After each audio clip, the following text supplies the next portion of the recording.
બહુ મજા આવ્યો. થોડું પાછું પડી જાય.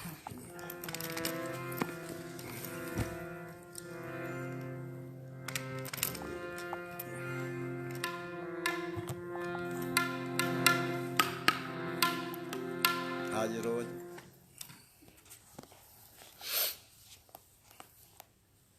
વૈશાખ સુદ પૂર્ણિમા ભજનની સંધ્યા રાત્રિએ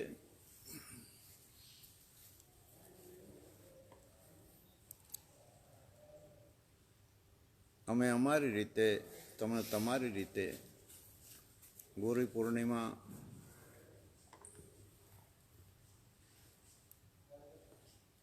આપણી જે ફરજ, આપણી જે ભાવના, પ્રેમ, એને જે કંઈ રીતે યથાશક્તિ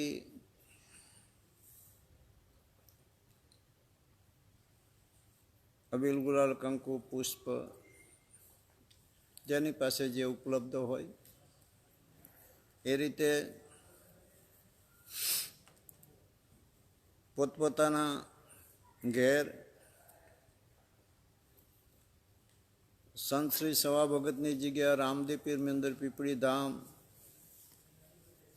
સવારામ બાપાની ચેતનાની પરંપરાના દરેક સતી સેવકો દેશ અને વિદેશમાં જ્યાં વસતા હોય એ દરેકને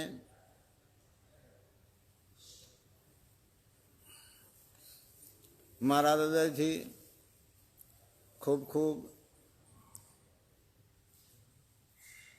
અભિનંદન, ધન્યવાદ. જય સિયારામ. ગુરુ મહારાજના ચરણોમાં પ્રણામ કરી શ્રી રામદેવ પીર બાપાના ચરણોમાં કોટી કોટી સાષ્ટાંગ દંડવત પ્રણામ કરી જે કંઈ સાધુ સંતો એમના ચરણોમાં વંદન કરી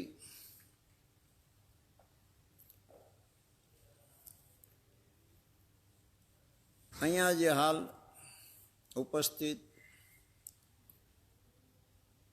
સાજંદા અને કલાકારોને દિલથી આવકારી અમે અમારી રીતે જે કંઈ ઘરના કુટુંબ પરિવાર મળી પૂર્ણિમા નિમિત્તે ગુરુ મહારાજનું પૂજન કરી અને પ્રસાદ વેચી, પ્રસાદ લઈ અને ભજનની રાત્રિએ આપણાથી જે કંઈ જ્યાં સુધી ભજન કરી શકાય ત્યાં સુધી ભજન કરીશું. તમે પણ તમારી રીતે જેવો સમય એ પ્રમાણે ગુરુ મહારાજનું પૂજન, સ્તુતિ, પ્રાર્થના, સેવા, પૂજા જે કંઈ બે ચાર ભજન કરી અને ઉજવશો. તો જે કંઈ આપણા પ્રસંગો આવે છે એ પ્રસંગોને હાલ વિશ્વની જે કોરોના રોગની મહામારી એમાં 200થી ઉપર લગભગ દેશો આવી એક સંકટ ઘડીમાંથી પસાર થઈ રહ્યા છે. આપણા દેશમાં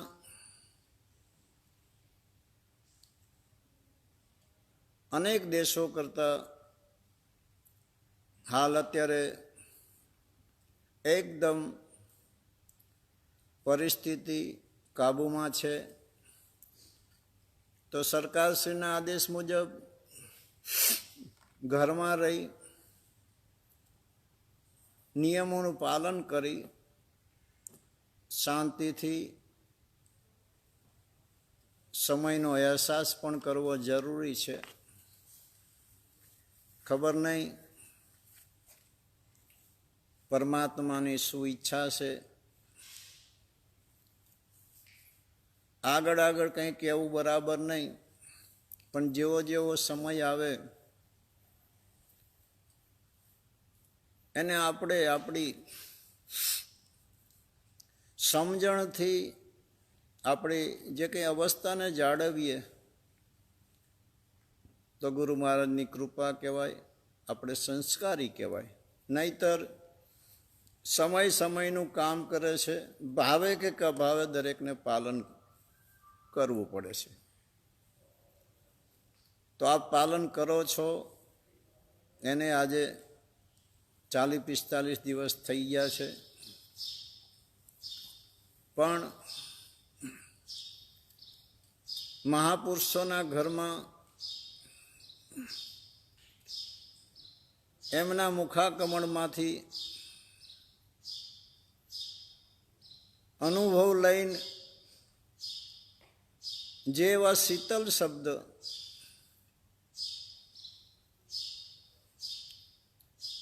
વાણી દ્વારા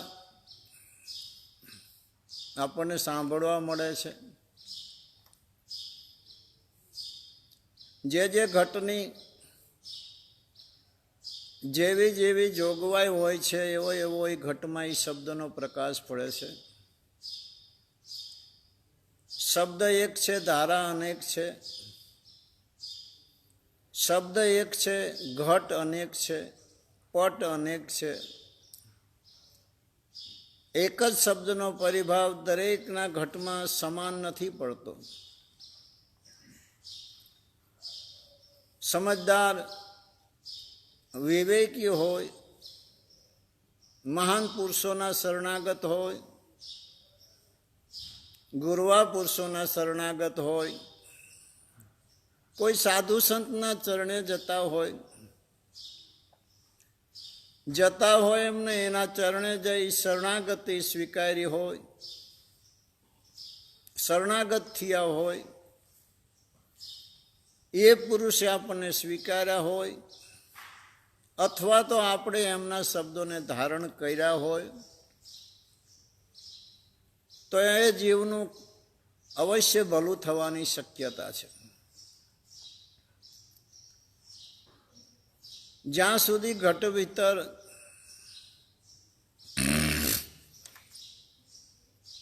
ભાવ નથી પેદા થતો, પ્રેમ નથી પેદા થતો, ત્યાં સુધી કોઈ પ્રકારનો શબ્દ આપણા ઘટ ભીતર સ્થાન લેતો નથી. સામાજિક જગતની અંદર જોઈએ તો સૃષ્ટિ પર અનેક અનંત જીવો છે. અચ્છા, બધાની અંદર મન છે, બધાને સારું જ ગમે છે, છતાં ભિન્ન ભિન્ન પ્રકારે દરેક આત્માઓ સુખ અને દુઃખ ભોગવી રહ્યા છે. જોતા છતાં અનુકરણ થઈ શકે એમ નથી, પૂછીને પણ અનુકરણ થઈ શકે એમ નથી.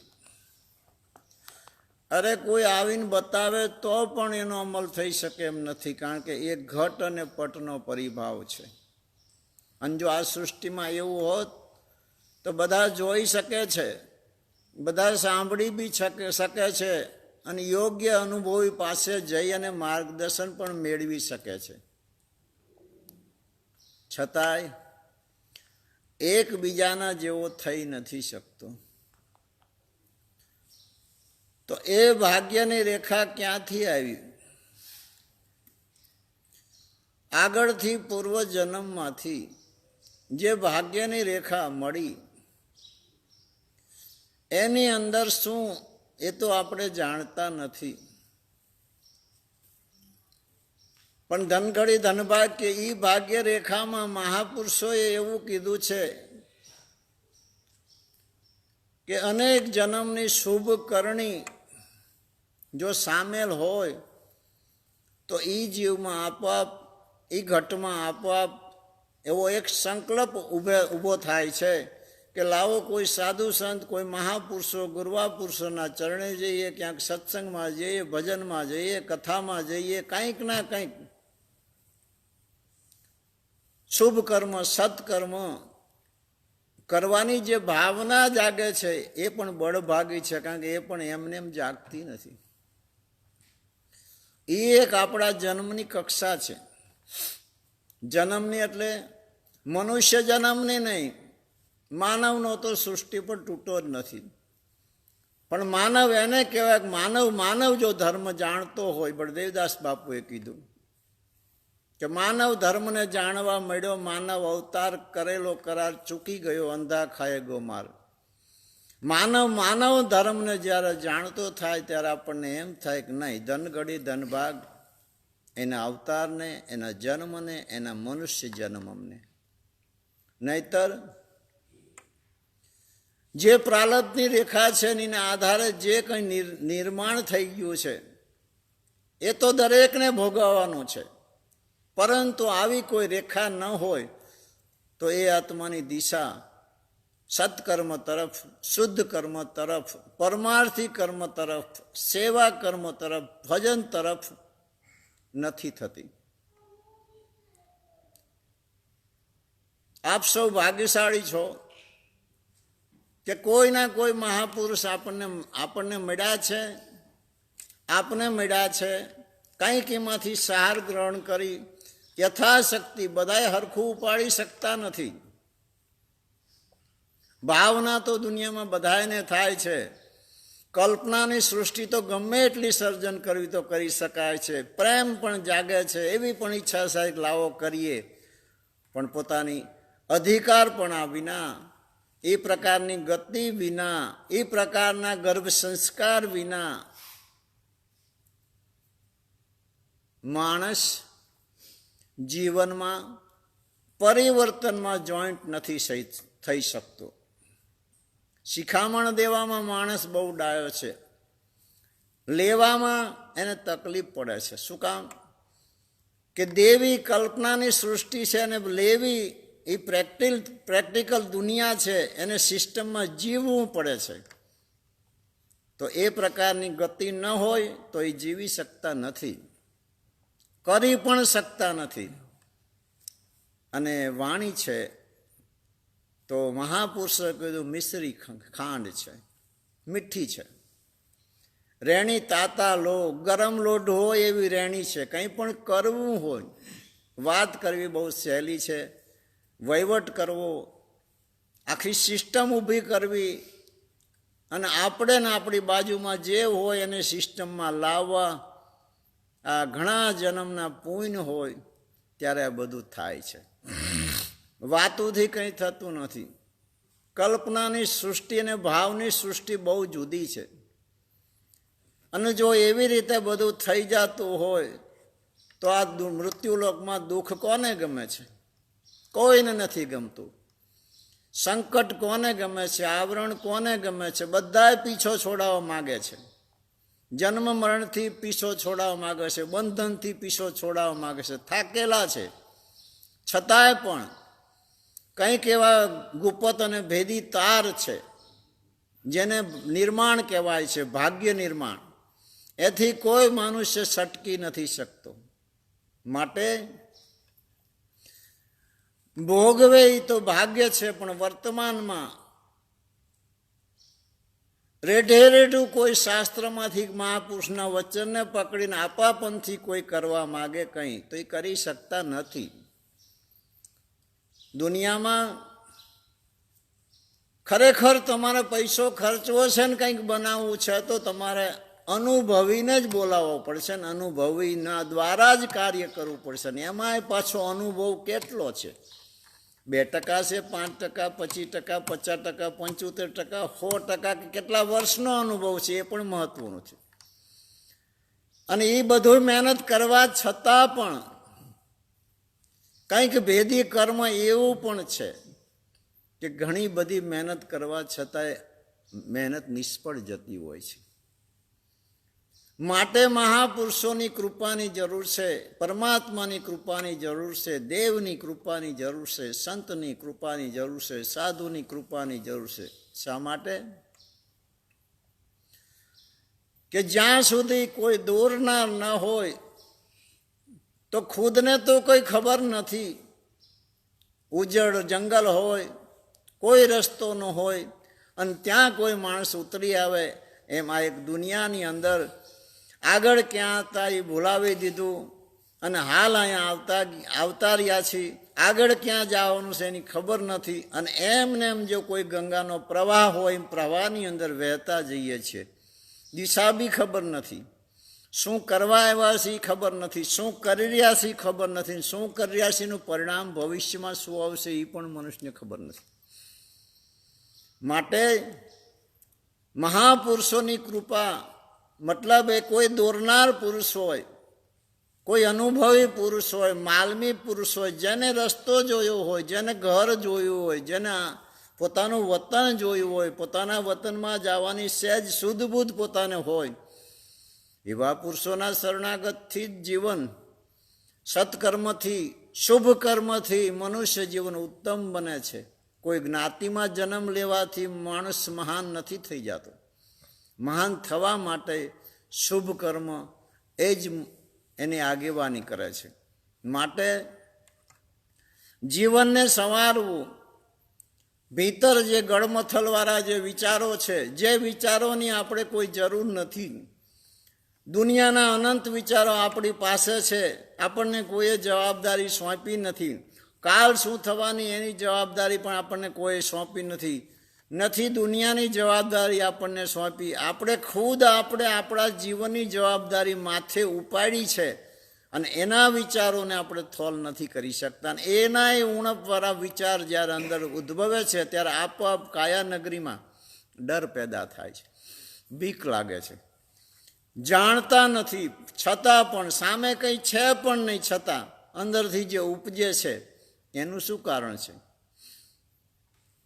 કે આ દુનિયામાં જ્યારે જન્મમાં ત્યારે કંઈ જ આપણને ખબર નથી પડતી. યોગભ્રષ્ટ પુરુષ, અવતારી પુરુષ, મહાન ગુરવા પુરુષ, સુજાન કોઈ સિદ્ધ સાધકની વાત જુદી છે, એને અંદરથી કંઈક આવે છે. બાકીના અનંત જીવને અંદરથી કંઈ આ જ્ઞાન આવતું નથી, બધા બહારથી નાખે છે. તમે લેપટોપ જોયું હશે, એમાં કોઈ પણ પ્રોગ્રામ નાખો જ પ્રોગ્રામ નીકળે છે, નવો પ્રોગ્રામ ના નીકળે. એમ માણસ જન્મો ત્યારથી જે સાંભળ્યું છે, જે જોયું છે, જે અનુભવ્યું છે, જે પગથી કર્યું છે, જે હાથથી કર્યું છે, જે ઇન્દ્રિયો દ્વારા કર્યું છે, જે કોઈએ વિચાર આપ્યા છે, એ બધું જ અંદર ચિત્ર અને વિચાર અને શબ્દ ચિત્તની અંદર કેમેરામાં જેમ કેદ થાય છે એમ કેદ થાય છે. વર્ષોના વર્ષો સુધી એ વસ્તુ અંદર પડી રહે છે. બીજું, એ વસ્તુ જ્યારે આપણે બોલતા નથી ત્યારે અંદરથી ફરે જ રાખે છે. તમે એકલા બેસો એટલે 50 વર્ષ પહેલાંનું છેક સુધીનું જે રટણ છે અંદર ફરે જ રાખવાનું. પણ જો કદાચ તમે જોતા હોય, સાંભળતા હોય કે બોલતા હોય તો જૂનું મેમરી છે અંદર સેટ થાય છે, નવું અંદર પાછું દાખલ થાય છે વર્ષો સુધી. પાછું એની અંદર એક કરામત છે. શ્રવણ ઇન્દ્રિયથી કોઈ પણ શબ્દ અંદર જાય છે, કોઈ ગુરુનો લાલચ એને હૃદયમાં જમાવી શકે છે, સાચવી શકે છે, ન કે મૃત્યુ થાય પહેલાં એ શબ્દ મોઢેથી નીકળી જાય છે. તમારે અનુભવ કરવો જ કરી જોજો. કારણ કે કાનેથી જે કરે છે એ મોઢેથી નીકળે છે, આંખેથી કરે છે એ પગથી હાલવાથી નીકળે છે. કારણ કે કોઈ પણ વસ્તુ જોઈ તમે તો પગ તમને મદદ કરે તો જ ત્યાં તમે પહોંચી શકવાનો છો. આંખ બંધ થઈ જાય એટલે પગ બંધ થઈ જાય. આંખથી જે ચિત્ર ગયું એની સિદ્ધિ પગ દ્વારા જ એને પ્રાપ્ત થાય છે. નાકેથી સુગંધ ગઈ તો ગુદા દ્વારથી દુર્ગંધ નીકળે છે. મુખથી પાણી પીવે તો પેશાબ ઇન્દ્રિયથી પેશાબ થાય છે. મુખથી અન્ન ખાય છે તો ગુદા દ્વારથી મળ નીકળે છે. આખા શરીરમાં ચેતન છે, સ્પર્શ ઇન્દ્રિય, કંઈ પણ અનુભવ કરવો હોય તો તમારે હાથનો જ ઉપયોગ કરવો પડે. તમે કોણી દ્વારા નિર્ણય ન લઈ શકો. અને જે આખી જિંદગીનું અંદર ચિત્ર સેટ થાય છે એમાં કોઈ મોરા વિચાર, મોરું ચિત્ર યાદ આવી જાય તેથી એ અંદરથી ધ્રુજાવી નાખે છે. અને મોરા વિચાર એટલા બધા ધ્રુજાવે છે કે તમે બાદ કરવાની કોશિશ કરો છો કે ભગવાન મને આ વિચાર ન આવવા દેશો, અથવા મને આવું જોવા ના દેશો, મને આવું સાંભળવા ના દેશો. શું કામ? કે અંદર જીવની કક્ષા છે. કક્ષા બહાર જીવ નથી કોઈ વસ્તુ ઉપાડી શકતું.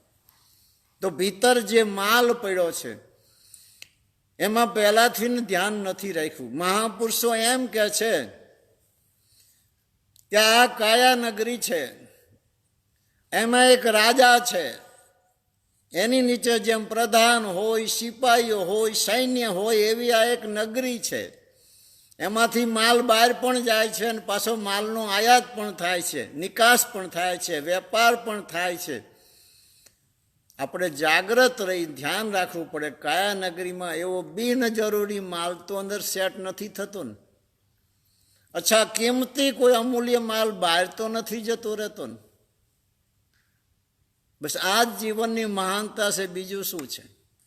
અને બિનજરૂરી જે કક્ષા બહારનું આપણે કોઈ લેવા દેવાનું હોય, અથવા આપણા દુનિયામાં કંઈ કરી શકી એમ ન હોય, અથવા આપણને કોઈ જવાબદારી પણ ક્યાં આપી છે, એવી વસ્તુના પણ માણસ બોજ ઉપાડતા હોય છે. એની ક્યાં જરૂર છે? સ્વયં પોતે પોતાનું સાચવી શકે તો પણ ઘણું છે. પોતે અને પોતાનું જે હોય તે સાચવી શકે, સમાજની અંદર વ્યવહાર કુશળ રહી શકે, અને એમાં વ્યવહાર કુશળ પસાર થઈ શકે, અને પોતે પોતાનું કંઈક અસ્તિત્વ જાળવી શકે તો પણ ઘણું છે. મહાપુરુષના ચરણે જે કંઈ આત્માઓ છે, શુદ્ધિમાન આત્માઓ છે, જેના માથે કોઈનો પંજો છે, કોઈની અમી દ્રષ્ટિ પડી ગઈ છે, કોઈના મુખમાંથી સારો શબ્દ નીકળી ગયો છે, જા બેટા તારે 84માં નહીં આવવું પડે, અથવા જા આ દુઃખ તારે નહીં રહે, એની મહાનતા છે. અથવા કોઈના હાથથી કોઈ વસ્તુ પ્રેમથી વાપી હોય, અથવા એમની કોઈ પૂજનીય વસ્તુ આપણને મળી ગઈ હોય, મોટો આધાર થઈ જાય છે માનવને. અને એવો દુનિયામાં કયો માનવ છે કે આધાર વિના જીવી શકે? આ 50 દિવસમાં બધાએ અનુભવ તો કર્યો છે ને. આધારથી જ સૃષ્ટિનું સર્જન છે, તો આધાર વિના જીવી કેવી રીતે શકે? અને એમાં સવારામ બાપાએ કીધું, કરતા તેરો કર્મ હે વિધિ બ્રહ્મા કો તે, ભૂત ભવિષ્ય અને વર્તમાન તેનો બંધાણો તે દેહ. તેનો બંધાણો દેહ ને તેથી તું રાખે, નિક્રમ તેરો સ્વરૂપ અમૃતરથ ક્યાંસી ચાકે. કેવો શબ્દ માર્યો છે. તું કંઈ પણ જન્મા પછી નક્કી કર કે મારે કંઈ નથી કરવું, એવું કદી થશે નહીં. તારે કરવું પડશે, કરવું પડશે ને કરવું જ પડશે. પહેલાં તો શ્વાસ તો લેવો જ પડશે, તરસ લાગશે તો પાણી પીવું પડશે, ભૂખ લાગશે તો ખાવું પડશે, ખાવાનું લેવા જવું પડશે, તો લેવા જાય મફત તો મળવાનું નથી, તો પૈસા કમાવા જવું પડશે. આ જોતા જ સૃષ્ટિની ખબર પડી જાય છે કે સૃષ્ટિની અંદર એક કંઈક પણ કર્યા વિના કોઈ મનુષ્ય રહી શકે એમ નથી. છતાં મહાપુરુષો આપણને દ્રષ્ટિથી દોર્યા છે કે મન, વચન, કર્મ 3 પ્રકારે કર્મ લાગે છે, કાયિક, વાચિક, માનસિક. તો સીધી ને સાદી વાત છે. એમાં ક્યાં વેદ ભણવા જવાના છે, ક્યાં પુરાણ ભણવા જવાના છે, ક્યાં શાસ્ત્રો ભણવા જવાના છે, ક્યાં મહાપુરુષોની ગૂઢ વાણી આપણે સમજવા જવાની છે? મહાપુરુષોને જ ગોતવાના છે. અને એ ગોઈતા જો જડતા જ બધા ગોતી ન લે. પૂર્વ જન્મના શુભ સંચિત કોઈ કર્મ હશે, એને મળી ગયા હશે, એનો જીવન ધન્ય થયું હોય છે. બાકી બધું સરળ, અને એટલું બધું સરળ નથી. મનુષ્ય માને તેમ નથી. અને જિંદગી આખી જતી રહે, આખી દુનિયાનું જ્ઞાન થાય, પૂરા આકાશનું બ્રહ્માંડનું જ્ઞાન થાય, પૂરા પાતાળનું જ્ઞાન થાય, સૃષ્ટિ અનંત સૃષ્ટિનું જ્ઞાન થઈ જાય તોય શું? આપણા પોતાનું જ્ઞાન ન હોય, આપણા ઘરનું જ્ઞાન ન હોય, ત્યારે માણા એને મૂર્ખો કે મૂર્ખો. આખી દુનિયાનું જ્ઞાન હોય પણ ઘરનું જ્ઞાન ન હોય તો?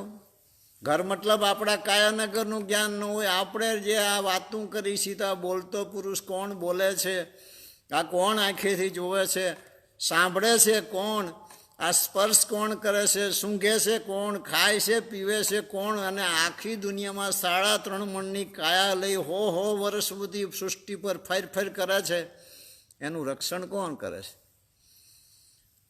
આપણને આપણું જ્ઞાન ન થાય ત્યાં સુધી સૃષ્ટિમાં ગમે એટલું જ્ઞાન હોય તો એનો આપણને ફાયદો શું?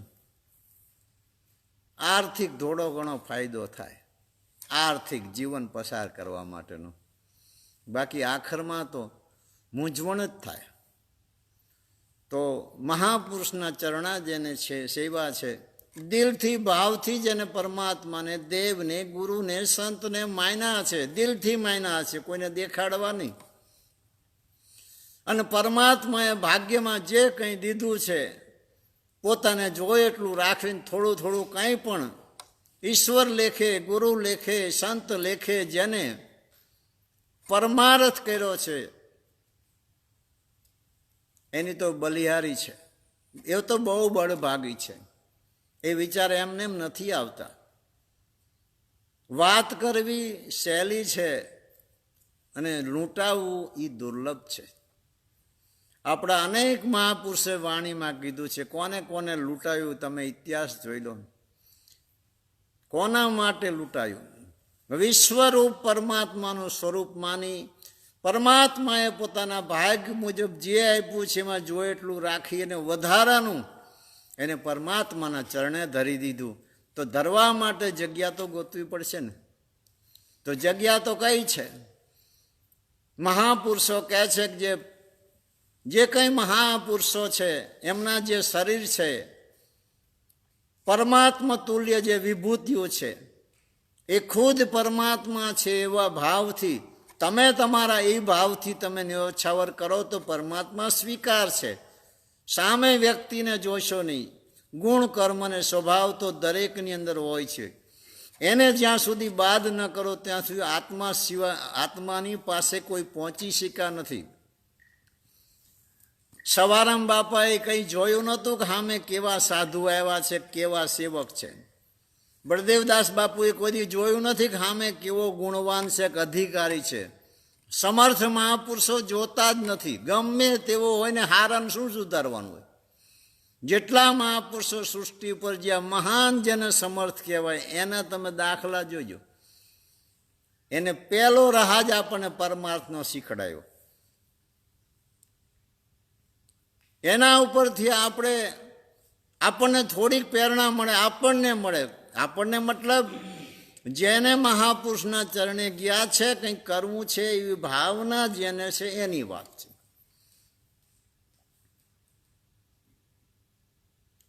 હરિજને માયા હરિને સોંપી ભક્તિના માટે, પોતે લજા પોતાની લોપી ભક્તિના માટે. બીજા કોઈ કારણ નહીં. ભક્તિ માટે, ભગવાન માટે, પરમાત્મા માટે, ગુરુવા પુરુષો માટે, સંત માટે, સાધુ માટે. પરમાર્થ.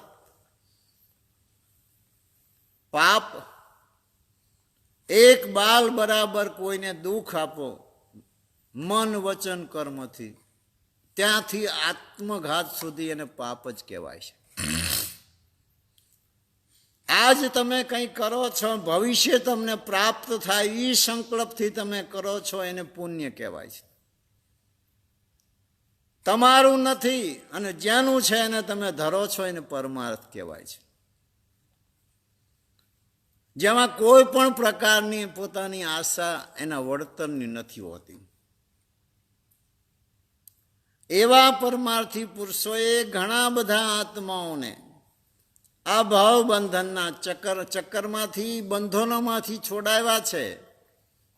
અસંખ્ય પુરુષો પાર પામ્યા છે, પોતાના વતનમાં પહોંચ્યા છે અને એના આજ મોજૂદ પ્રમાણ દાખલા છે. ગ્રસ્તાશ્રમી હોય, ત્યાગી હોય, એનો આ વાત નથી. તમારી ગતિ, સ્થિતિ, પરિસ્થિતિ ગમે તે હોય, અંતઃકરણની જે શુદ્ધતા છે, મનમાંથી જો છૂટે તો સંસાર હોય તોય શું ને ત્યાગી હોય તો છું, અને મનમાંથી ના છૂટે તો ત્યાગી હોય તોય શું, સંસાર હોય તોય શું, કોઈ ફરક નથી પડતો.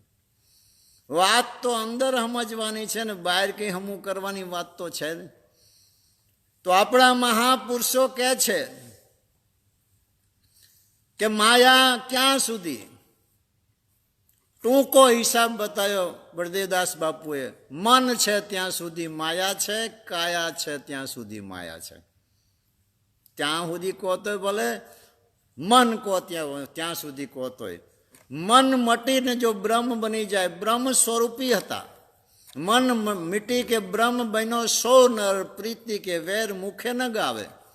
જે મન મટી ગયું, હું પણ છૂટી ગયું, બ્રહ્મ સ્વરૂપી બની ગયો, તે પ્રીતિ કે વેર મુખે નહીં ગાવે. આ એના પ્રમાણ છે. અંતઃકરણને શુદ્ધ બનાવવાની વાત છે. મન, બુદ્ધિ, ચિત્ત અને અહંકાર અને સુરતા. મહાપુરુષોએ 4 અંતઃકરણ, ચતુર્થ અંતઃકરણ કીધું છે. કબીર સાહેબે એક વસ્તુને ઉમેરી છે કે સુરતાને પણ અંતઃકરણ કહેવાય છે. તો સવારામ બાપાએ કીધું કે ત્રાંબા, પિત્તળ, માટી, મંજન, અંતઃકરણ શુદ્ધ કેવી રીતે થાય? ત્રાંબા, પિત્તળ, માટી, મંજન, જડકા, મંજન, વા. ત્રાંબા પિત્તળના વાસણ સાફ કરવા હોય તો માટીથી થાય. જડકા, મંજન, વા. સવારામ બાપાએ કીધું પાણી કેવી રીતે શુદ્ધ થાય? પવન દ્વારા થાય. સરોવરનું હોય, નદીનું હોય, ગમે તે હોય. રાધા પૂછે કૃષ્ણને, વાંકા મંજન ક્યાં? તો પવન કેવી રીતે શુદ્ધ થાય? તો એનો જવાબ આપ્યો સવારામ બાપાએ કે મન, પવન, મંજન કરો. 2 શબ્દ હારે કીધા. શું કામ કીધા? કે મન જે ઉત્પન્ન થાય છે પવન દ્વારા થાય છે, માટે બેયને ધોવાની વાત કરી. મન, પવન, મંજન કરો, જ્ઞાન મર્તિકા ગોત. જ્ઞાન રૂપી માટી ગોતી લે. હવે સવાલ અહીંયા થાય, જ્ઞાન એટલે શું? અનુભવ.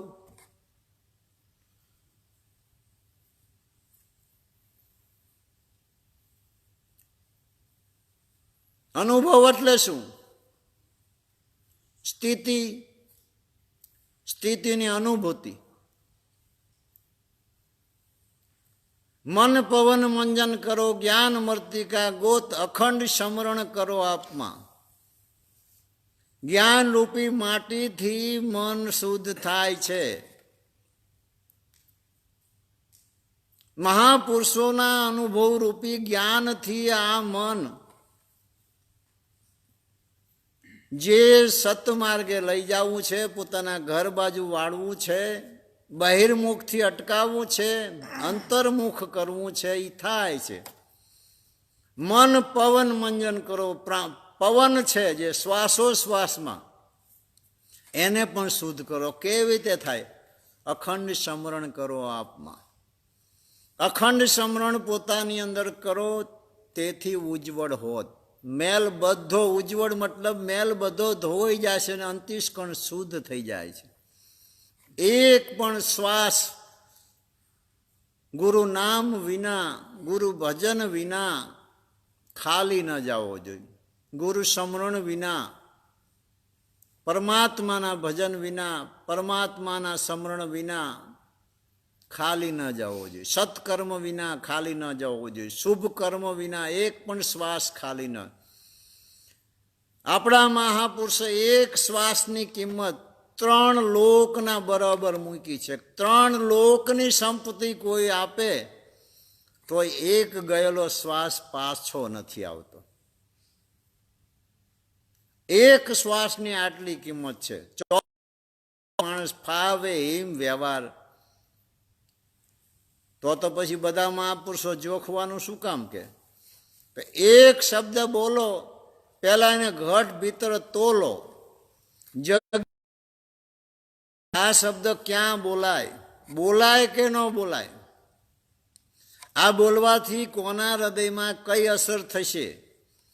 જેને સભા જ્ઞાન હોવું જોઈએ, જેને જ્ઞાન હોવું જોઈએ, જેને વિવેક જ્ઞાન હોવું જોઈએ. અને ભીતર ઘટ ભીતર શબ્દ તોલી વિચારીને જો બોલે એને વિવેકી ડાયો કહેવાય. સુજાન સજ્જન કોને કહેવાય? મનુષ્યની કક્ષા નથી રહેતી. એમ મહાપુરુષોએ તમને ને મને અનુભવ રૂપી ખજાનો ગદ્ય અને પદ્ય સ્વરૂપમાં 13 પુસ્તક આપ્યા છે બળદેવદાસ બાપુએ. એક સવારામ બાપાનું પુસ્તક વાણીનું, અને સવારામ બાપાની વાણી ઉપરથી પોતાનો અને સવારામ બાપાનો જે અનુભવ લઈ 13 પુસ્તક બનાવ્યા છે. એક એક શબ્દ સમજી શકાય એવો પણ છે અને ન સમજી શકાય એવો ગર્ભિત અને ગોપનીય છે, પણ છતાંય સુજાન હોય એને સમજાય છે.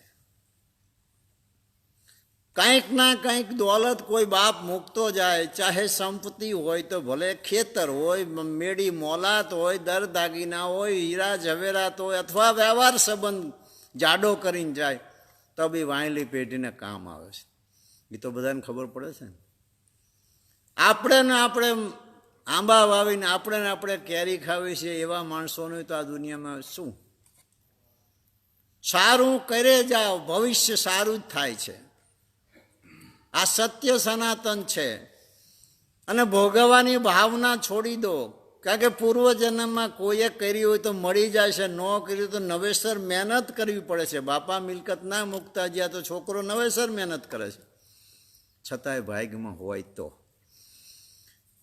માણસ એમ કે 24 કલાક મહેનત કરેનો વિકલ્પ નથી. હું કહું છું વિકલ્પ છે. 24 કલાક ને આખી જિંદગી મહેનત કરે તો ખાવાનું માંડ થાય. પાછળ કંઈક છે. આ જોઈને થતું હોય તો કોઈ મૂર્ખા નથી, કરી ના લે.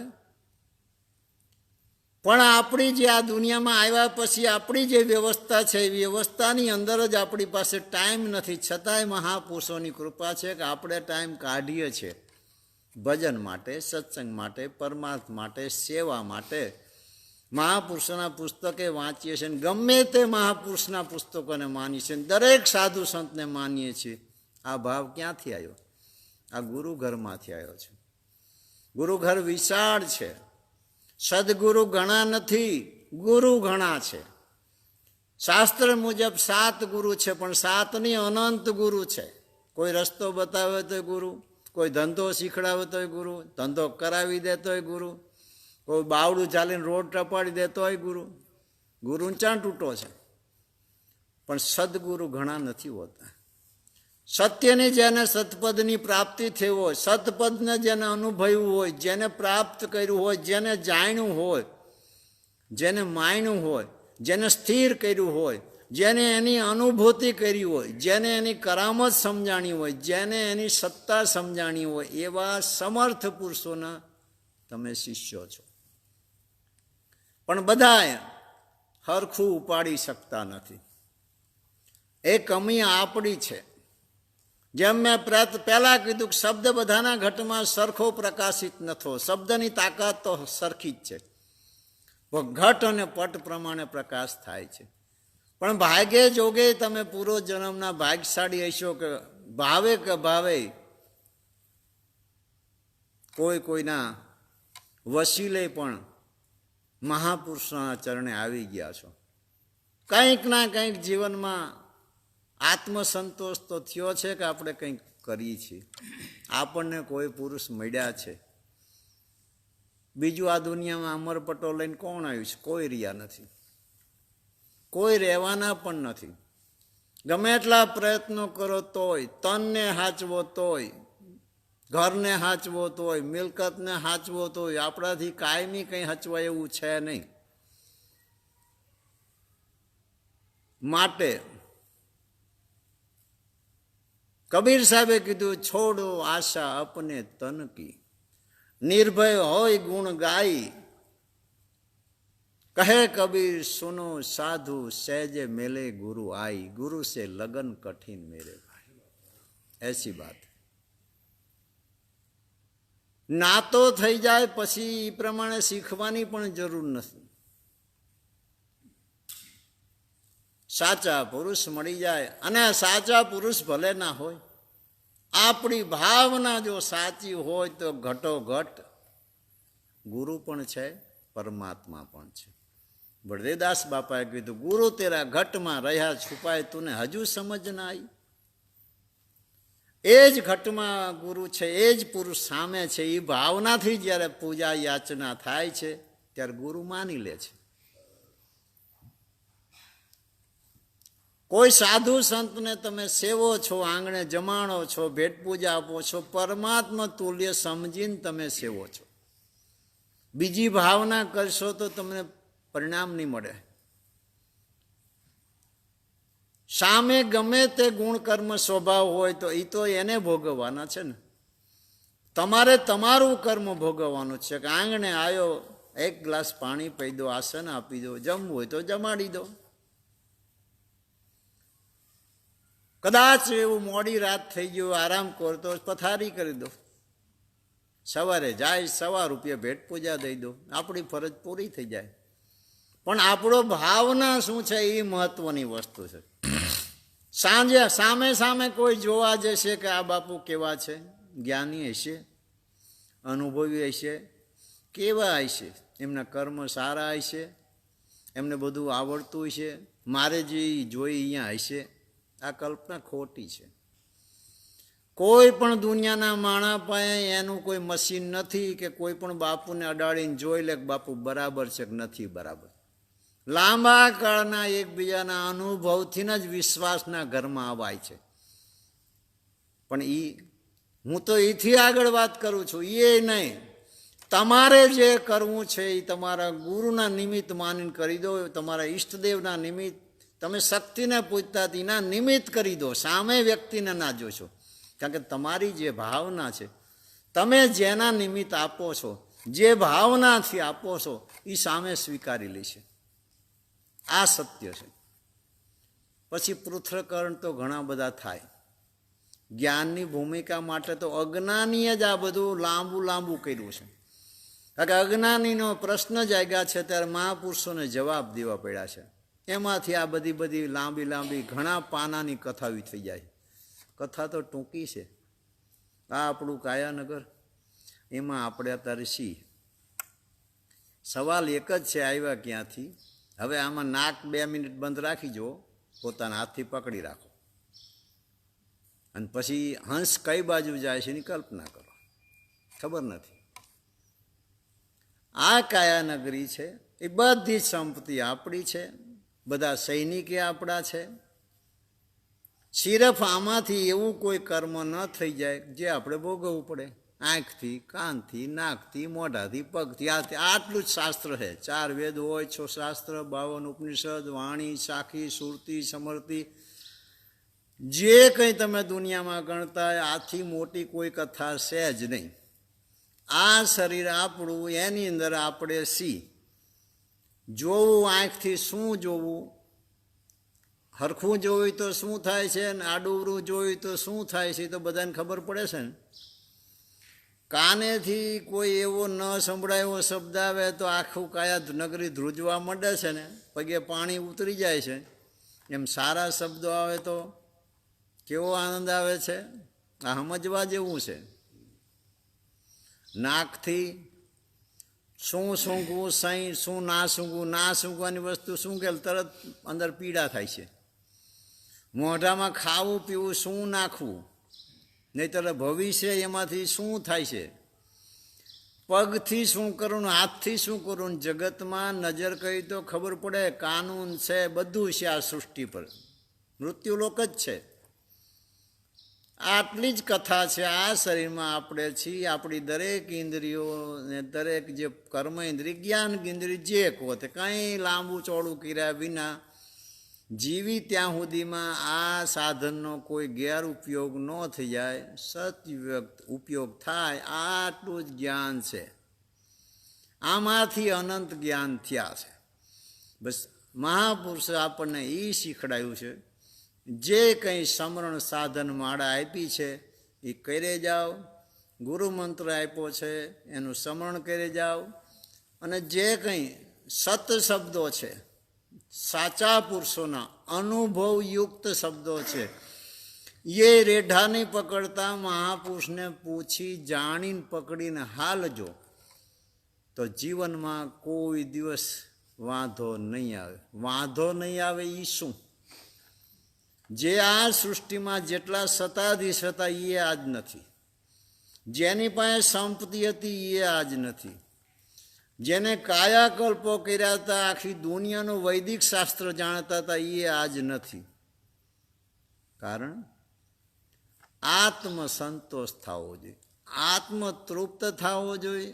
આત્મ અજર અમર અવિનાશી હતો, શિવ સ્વરૂપી હતો, એમાંથી જીવ સ્વરૂપી થયો, પાછો હતો એમ થઈ જવો જોઈએ. આટલી જ કથા છે, પણ આ મેં ટૂંકી કરી. પણ આ કથા બહુ લાંબી છે.